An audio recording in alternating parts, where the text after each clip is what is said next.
Hey guys, welcome back to our channel. In this video, we're going to reveal to you how you can change the interface language in the Vivaldi web browser really quickly.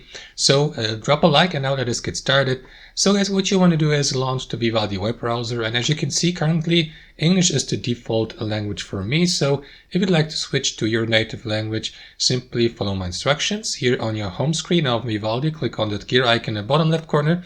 Or alternately, use the shortcut Control F12 to access your browser settings, and here inside your browser settings, head over to General here on the left hand side, and here inside your browser general settings, scroll down till you get to the language settings, click on that arrow down icon here under user interface language, and pick the language you would like to use Vivaldi in, like for example Spanish, French, or Dutch for example. Confirm by clicking on save language here.